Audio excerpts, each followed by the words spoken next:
Hello again. So, this video slash suicide note is in regards to everything I've done for my father while I've been out here. If you ask him, I didn't do that much, and what I did was crap. So, this is not my version. This is what actually happened. And I'm not going to be able to get everything because I will tell you when when I broke it off with my father and he told me that everything, I didn't do that much and everything was crap, I kept my schedule on the phone. And I went back and in the 5 years, 9.5 months, I went back and counted the hours. In the schedule was 673 hours over that time. Now, those are only the appointments I put in there. There was a lot of time I showed up for my dad where I didn't put it in my schedule. Um, and let's say, very conservatively, that's another 300 times. So that's going to be 673 times. Let's round it up to 1,000 times over 5 years, 9.5 months. And I would say on average, any time I spent with my dad was about 2 hours. So that's 2,000 hours that I helped my dad during that time. Of course, didn't do that much, and what I did was crap. Um, you know, the first year I was back here, I didn't do too much. Or, I mean, wasn't that involved. I might show up once a week or every other week to help him with things around the yard or things around the house that he was not able to do. But he was still grocery shopping. It was getting incredibly difficult for him, though, to carry the groceries from the car to the house. So he still wanted his independence, but for a while I was showing up on Saturdays when he was done shopping so I could carry his groceries in and um, put them away. But what I did do, and I think I went into this religiously, every Friday, we never missed a Friday, which my dad would never miss a Friday, drinking at his bar. So I showed up every Friday to do that. Um, that was pretty much the first year. Second year, there was a lot more to help him with. Grocery shopping. I was now taking him grocery shopping. He would go through the store, and I would help him grocery shop. I would load the groceries in the car, and help him again carry them in and load them. What else was I? And it was just a lot more at that time. Um, if he had to go to the vet for the cat weighed too much for him in the cat carrier to carry, so I would do it. Um, and at this time, we're not at each other's throats. Things are going okay. Um, about this time, he was always complaining about having to cook. And he led me to believe he wasn't eating that well. Um, and of course, there was the weekly run to the liquor store, a case of half-gallon mixed scotch and vodka, and then a case of his margarita, the pre-made margaritas. Um, so I took it upon myself. you know, Again, taking it upon myself is always a bad move, but I did. I started cooking for my dad. So we would meet, Friday afternoon to go to the bar, and he could have his 2 or 3 drinks, and we'd have pizza. So um, I started, like I said, started cook lasagna, macaroni and cheese, chili that he liked, Tony's chili, and others. And along with the main meal, I would make up a salad every week. So there'd be maybe 4 days worth of, an entree and 4 days worth of a salad. Never once did he say thank you. Never once did he say I appreciate this. Of course, never once did he say I asked you to do this. But after about the third week, he started to complain. Started complaining about my cooking. Now, am I the best cook in the world? No. But I'm a pretty darn good cook, and I was doing my standard favorites. Tuna fish casserole. So anyway, but it was just his way. He couldn't tell me, please don't do this. He had to complain. By week 6, the complaints were like, you know what? Screw you. So I stopped. Didn't ask why. Didn't say, are you going to cook? Never said, well, thank you. I'm sorry it didn't work out. Nothing like that. Just was never mentioned again. But, I was doing that out of the kindness of my heart. I wasn't expecting anything. Really, I should jump back now and say I had a job in Honolulu. At the end of it, you got your plane booked to wherever you wanted to end up. Mine was, for a year, Palm Springs, which is, where I had lived. But increasingly over 6 months, I started to consider moving back to Denver. Now, 2 good reasons. Well, one, I thought, all things being evil it ended up being evil. All things being equal, what is the right decision? Now, I wrongly assumed, I thought Palm Springs and Denver pretty much equal. So therefore, what's the right thing to do? Well, move to Denver. I'll be there if my dad needs help. And the other thing about Denver, my dad's there. I also had friends of mine, 4 to speak of, that I had known since high school and college. So, it wasn't like I was moving back to not knowing anyone. I mean, I had friends here. Also, I don't mind Denver, except the huge reason I would never move back here under any circumstance except for my dad, it snows. I hate snow. I hate the winter. Hate it. Love Palm Springs. Love the heat in the summer. The 120-degree days, bring them on. One snowstorm, I don't want to get out of bed. But all things weren't equal between Denver and Palm Springs. First of all, it's expense. I didn't know in the last 30-odd years, Denver had become so damn expensive. And 2, it's a young city. It's all about millennials, which, good. But I'm not a millennial. I'm a, borderline retiree.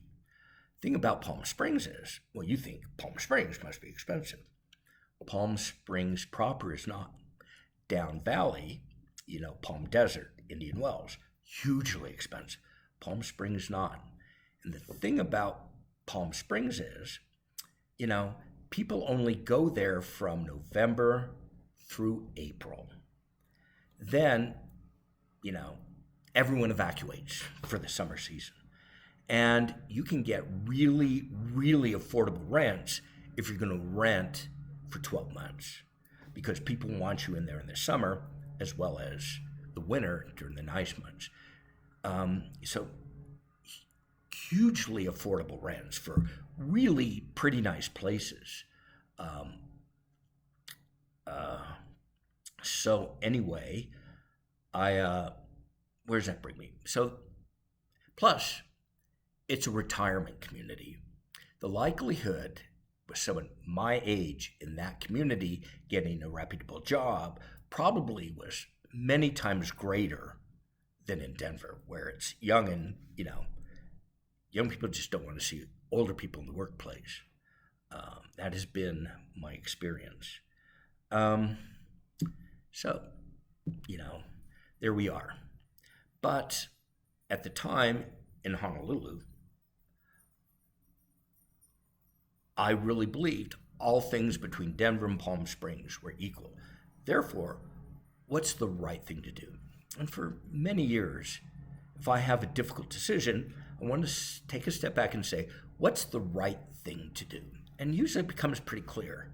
Not what I want, not what I think other people want, but what's the right thing to do?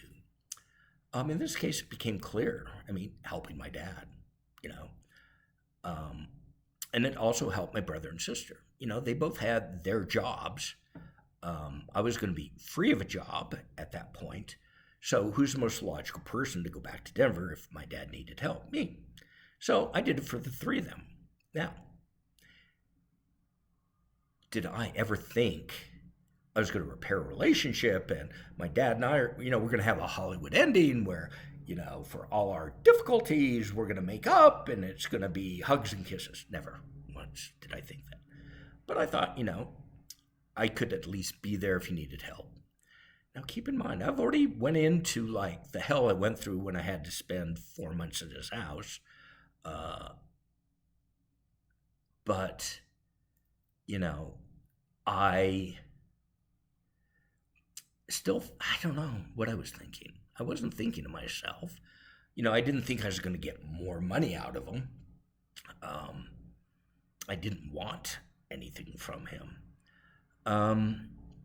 But, that's, I made the decision, come back to Denver. But I was coming back to Denver with far less money than, I had planned. However, I had paid off all my debt to friends and whatever with interest. But I was still coming back at least half less than what I had. So, circumstances be what they are. I had to take $1,000. A friend of mine's, father who passed away had a 20-year-old Saab. For $1,000, I bought it. I didn't know it would be a mechanical nightmare, but it was a start, and I needed a car. And again, did my dad help? No. Did he offer to help? No. Did I ask? No. And I moved in with a roommate, which, all in all, it was all right, though. I knew she didn't want me there. Nothing's worse than she wanted my money. She just didn't want me there. And she didn't want me there because I wasn't, I basically went to my room, closed the door, and watched TV. That became my life. That bothered her. I think it bothered my brother and his wife when I did the same at their house when they are all in the family room or doing whatever. But I like my privacy and I like to isolate. But anyway, she and I only got, my roommate at the time, in 3 years, she only yelled at me once. And it was for eating some of her food in a wheel of cheese. That was hers, rightly so. I shouldn't be eating her food. My problem is I was never comfortable cooking in her kitchen. She was a cook, a fabulous cook, but it was definitely her kitchen, and it felt uncomfortable being in it. But the thing is, I was never hungry during the day. I rarely went grocery shopping. I would come home from work at like 11:30 at night and be famished.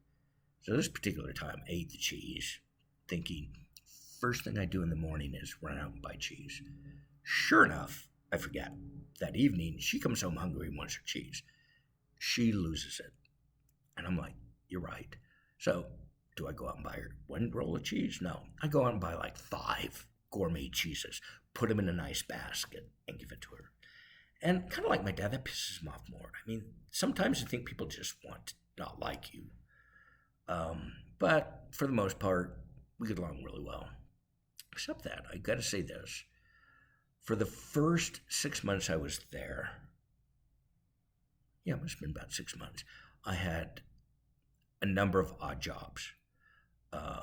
When I moved in, I gave her 3 months rent in advance. But I took a job at a restaurant that wouldn't give me enough waiter shifts to make ends meet, and then decided to move me in as a busser. I was like, I don't bus tables. I'm not a bus boy. They said, okay, do this once for us because we don't have anyone. I'm like, okay, fine. Next week, same thing. I was like, okay, bye. Then I took a job as loading UPS trucks. So I'm at 58 at this point, right? 58, 59? Yeah, 58, 59. Loading these semi-trucks. There were positions where you could sort packages. And then there were, those of us which loaded the trucks. I was rather good at it, though rather slow because of my age. But they gave me the truck for Idaho, which was the least busy of all the trucks. I mean, when I talk trucks, I'm talking this warehouse that must have had 50 to 60 trucks and bays, but mine was always the same as Idaho. Side note, I have never loaded so many guns and ammunition, never seen. I mean, I never have the opportunity to see it, but many, many, many, many, many guns and big things of ammunition every night. Well, this went on, and the thing is, you have to learn how to load a truck. Big packages to small packages, and it has to be very organized all the way out. And I was pretty good at doing that. It's kind of like the game Tetra. So, and Idaho was never really a full truck. So it might get at the most 2/3 to 3/4 full. And, that would be, I think we started at 6 at night, worked till 2 in the morning, and I'm doing fairly well for being 58. And then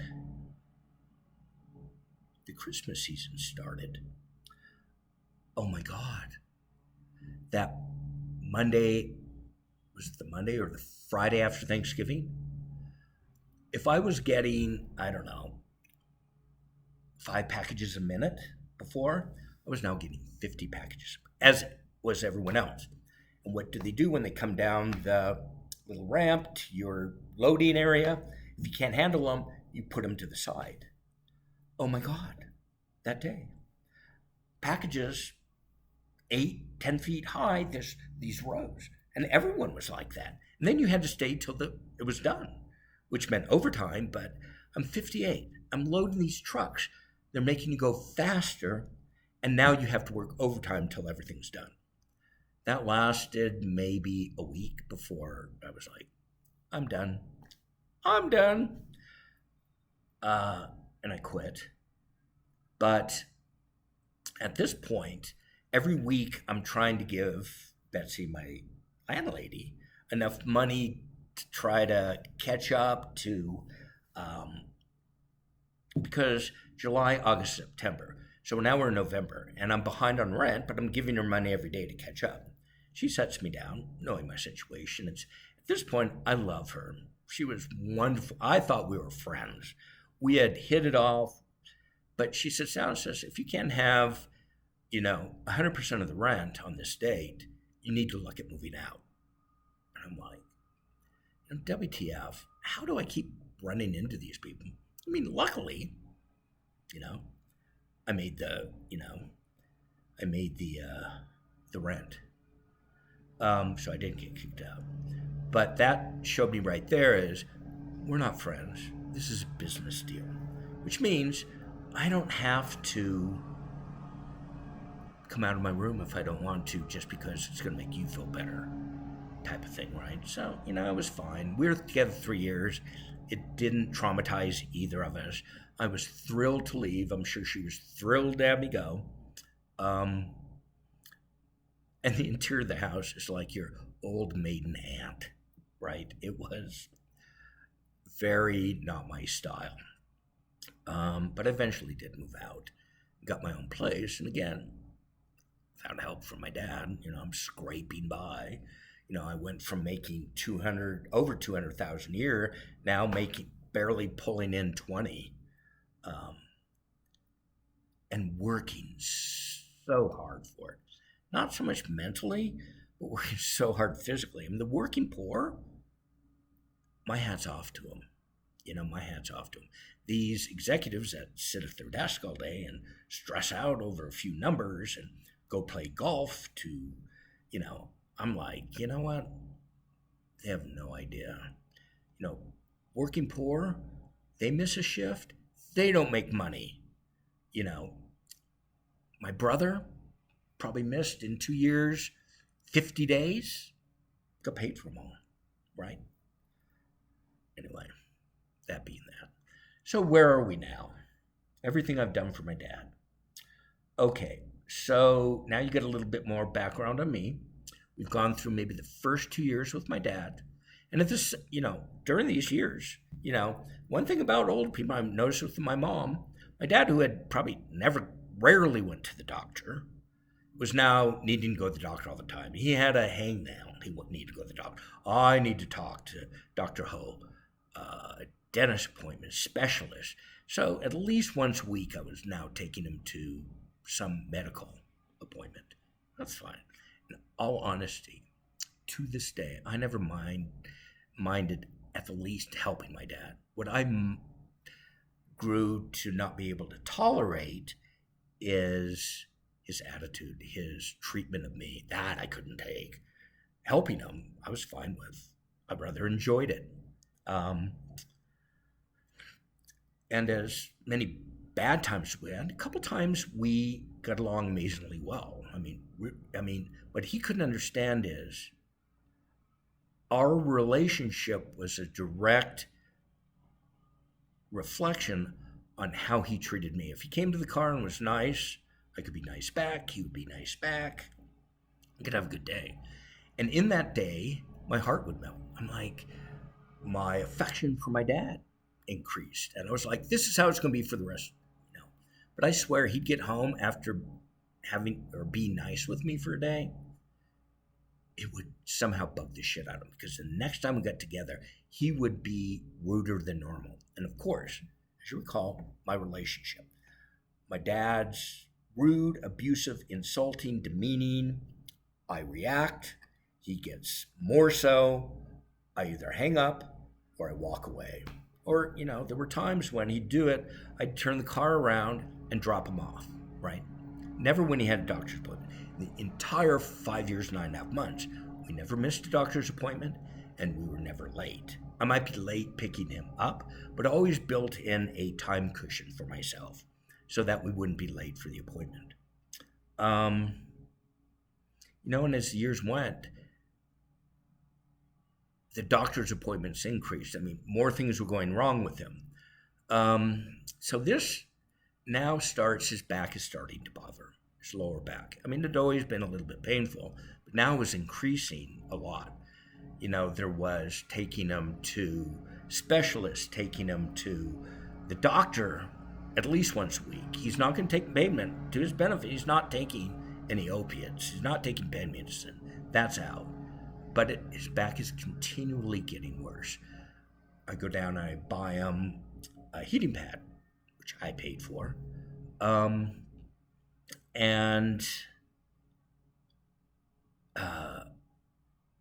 I said, it started to get worse. And then I started I can't get out of bed. I can't sit up. So I go there one morning and I try to pull him up, and he can't get up. He's screaming in pain. His back hurts him so much. So I called up paramedics. They load him up. It was funny, he's taking him out. I'm kind of standing in the kitchen watching them take him out the front door. And he kind of goes, "That's a good man there. That's a good man." I'm thinking, where'd that come from? Never said that before. But they take him to the hospital, Porter's emergency room. And bunch of tests. I'm staying with him the whole time. I'm probably there with him for first day, 20 hours. Running back and forth to feed the cat. Come to find out, he has a bad infection in his spine. Doesn't know how it got there, whatever. Very difficult to treat. They could go in and do surgery, but he doesn't want surgery, so they have to try a series of medications, antibiotics. Now, at one point, they're like, if this doesn't get better, this could take your dad out. I'm like, understood. Showing up and spending hours with my dad. Just a little side note. So where's my brother and sister? They jump on a plane to come out? Heck no. 20-minute conversation a day? That's good enough for them. And I'm sure at this point, my brother's too drunk to even know what's going on. So, but I'm showing up 100% of the time, feeding his cat. I believe he was in the hospital 5 days, and then they move him to rehab. And they're doing all the medications. He's getting better. So the infection is getting better. I put him out at a Brookdale rehab facility out in Greenwood Village, because that's literally 5 minutes from where I work. My dad's pissed that I picked the hospital. Like it should matter, but I did. I picked the Brookdale out there because it was going to be convenient for me. Pissed him off, but so it didn't. Anyway, I tend to lose train of thought.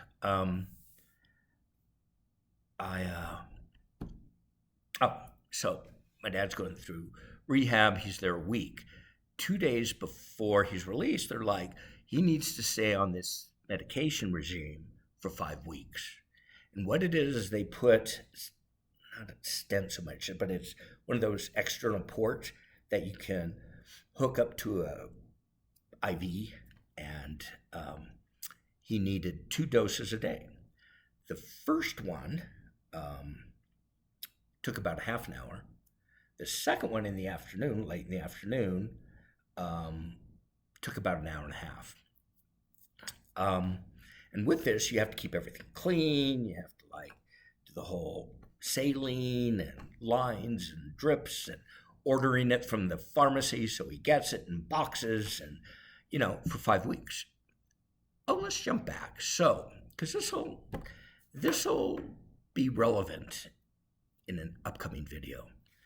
So the whole time my dad's in the hospital and rehab and I'm going back, I'm going by his house twice a day to feed his cat, clean the litter box, pick up the mail, do whatever. But I never missed a day with the cat. He wasn't calling me a thief then for walking in and taking care of his car, but jump ahead a few years. I'm a thief for walking into his house to try to take care of his cat when he's in the hospital. So you see why I have to kill myself. These people. So anyway, I do that for the full 5 weeks. We get it taken care of. And lo and behold, he's, it cured him.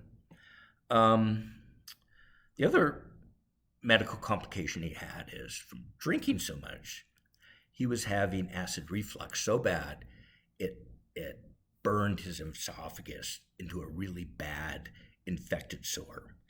So, it took us about a month to get that taken care of. I mean, he couldn't swallow. And all of this is when he started to lose weight.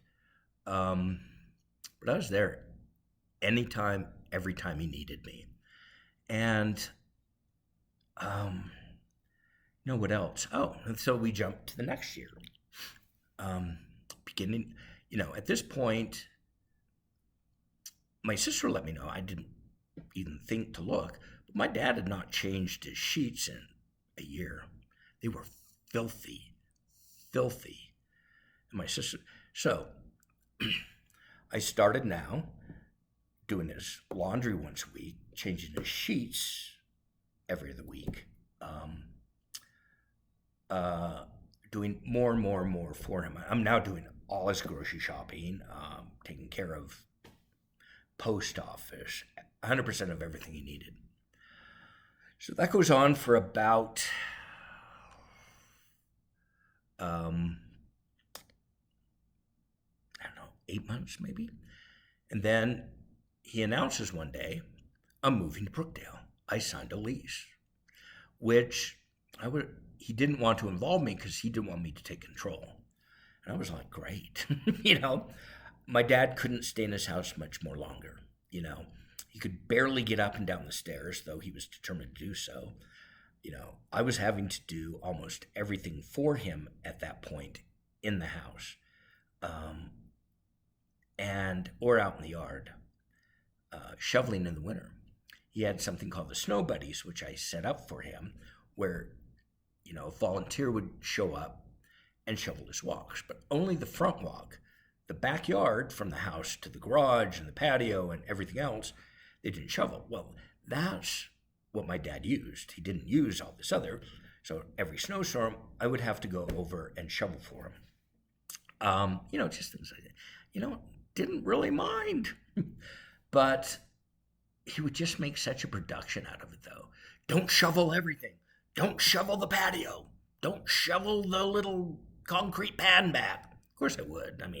Took all of half an hour, 40 minutes. And that would piss him off because I wouldn't listen to him. But if it snowed a lot, I wasn't going to 2 or 3 snowstorms down the road, have 4 feet of snow that I couldn't shovel. So it was easier to shove it all then. One day he's moving, makes a decision, and we need to sell the house. I'm like, fine, good. I'm all for it. And he gets a realtor. Doesn't run it by me. And this guy is like a used car salesman. I didn't like the guy from the first handshake. It was kind of like greasy. Of course, he's worked with a lot of people like my dad, I am sure, because he knew how to stroke my dad's ego. Talk about baseball and when he played baseball and how good he was at baseball and his World War II experience, which was, not that extensive, but, praising him for his, thank you for your service. He had my dad hook, line, and sinker. Now, something really good happened at this point. He had an on-again, off-again relationship with his neighbors directly across the alley. Delightful people. He was, Indian from India. Smart, brilliant guy. And his wife was Irish. Really nice.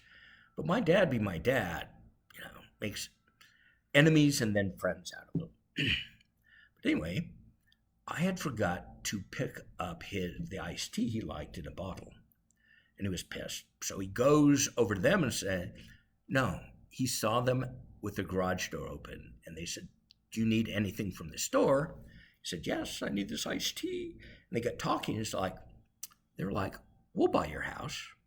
Now, this realtor said you probably are not going to get more than $500 to $540 on it, right? They said, we'll buy it for $600. So he says, fine. Of course, the first time he talked to him, I was like, what the hell? They're trying to scam you. What is this?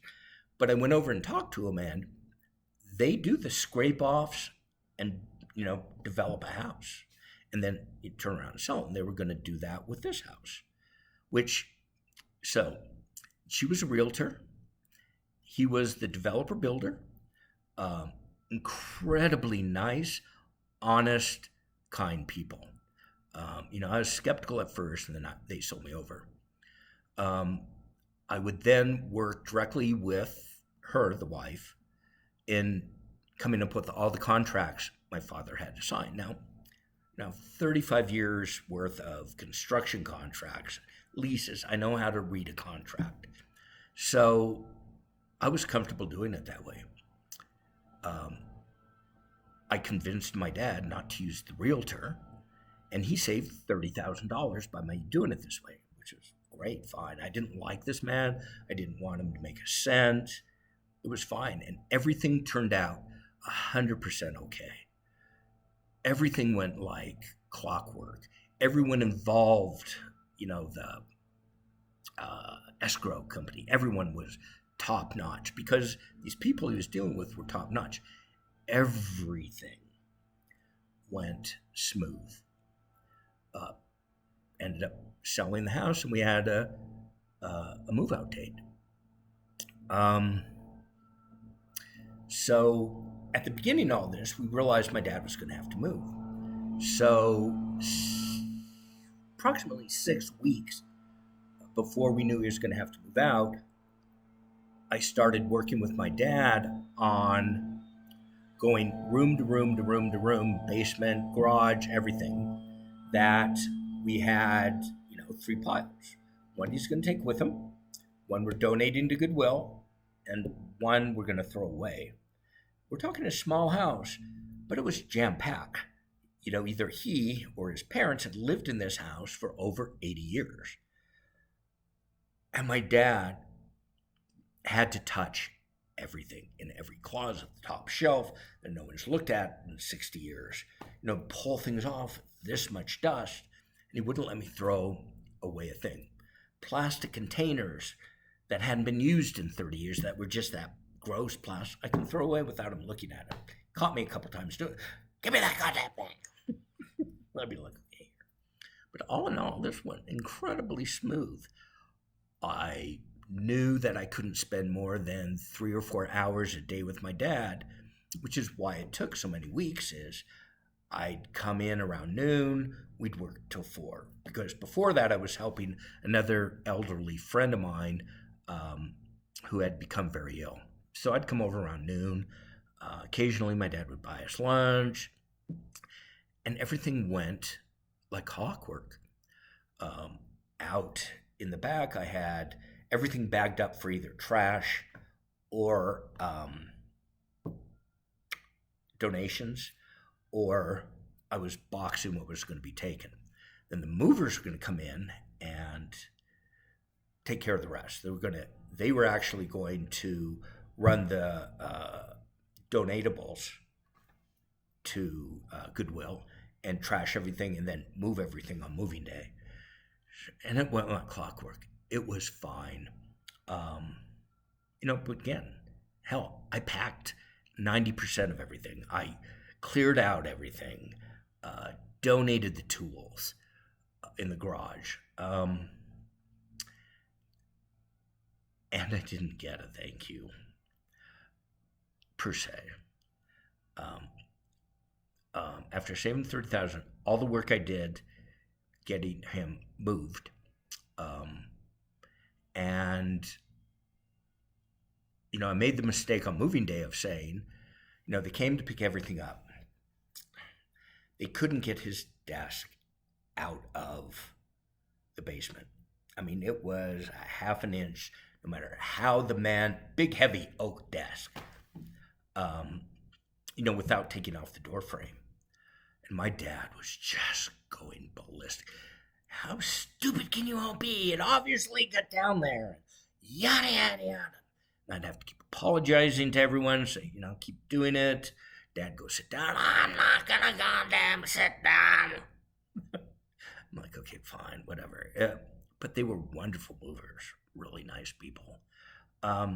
Eventually, they had to take the door frame off, much to my dad's chagrin and bitching and moaning, because we can't leave that door that way, for the next. I'm like, they're scraping the house. So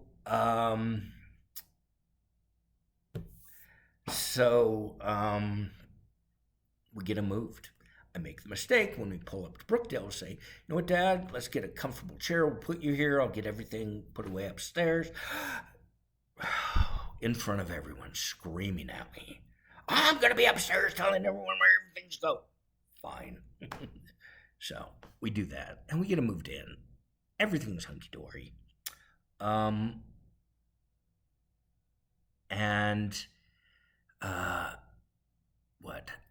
Then all this technology.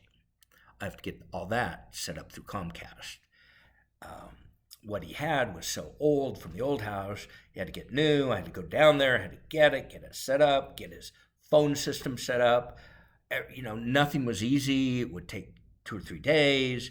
He wanted to buy a new TV, bought it, getting that set up.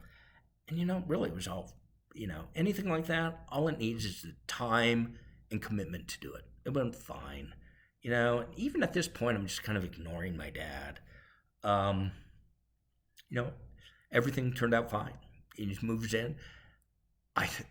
Place is wonderful. It's 4-star.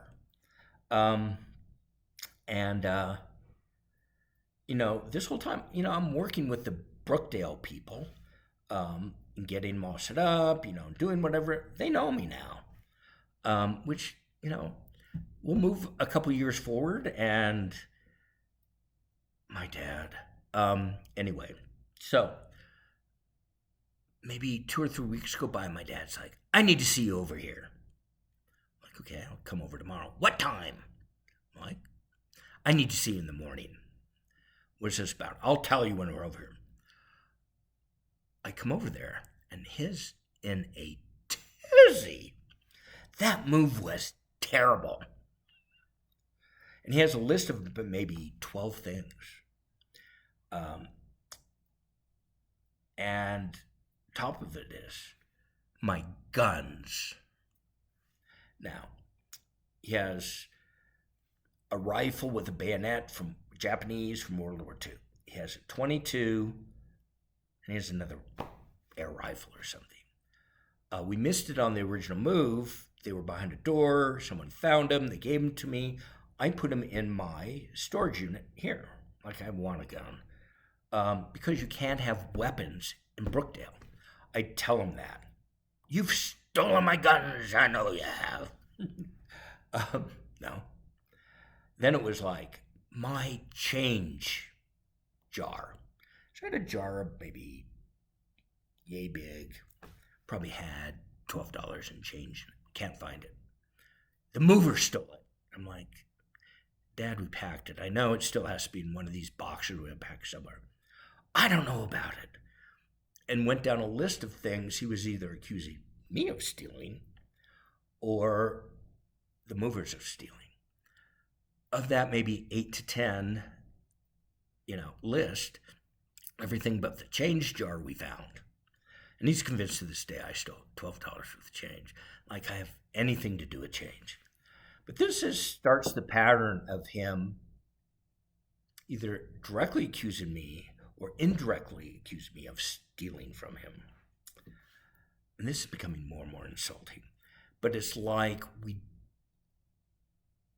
did such a good job in the move that he felt he got nastier because it went well.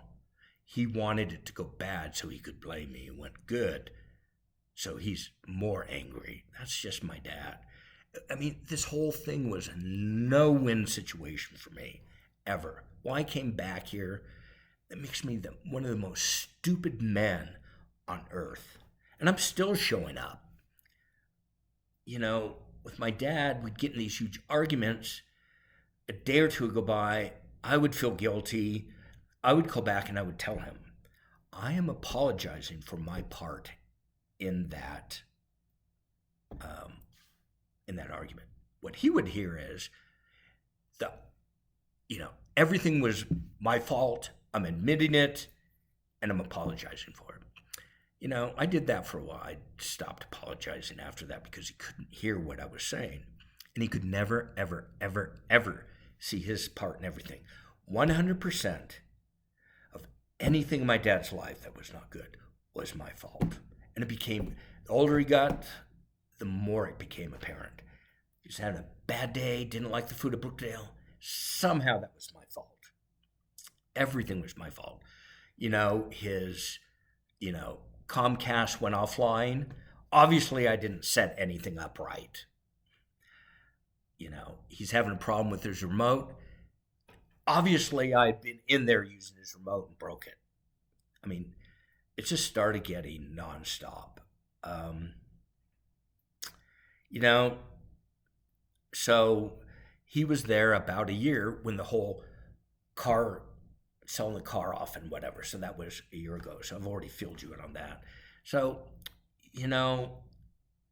this whole time up until last March, on the 16th, I still showed up to help my dad. I never told you what happened in September of that year. Since he wasn't gonna give me my split on his car, um, you know, wasn't gonna sell it to me, wasn't gonna give it to me. I said, okay. It was probably first or second week of that September. I tried to make my dad say these words. He was grateful for me moving to Denver to help him, and he appreciates everything I have done for him. Oh my God. Oh my God. You'd have thought I was trying to make him make a oath to Satan. Oh, he would not only wouldn't he say it, he all but spit in my face. First time I thought it was funny, so I tried it again.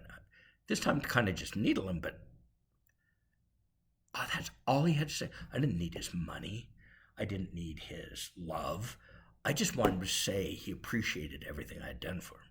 Could not, would not say it.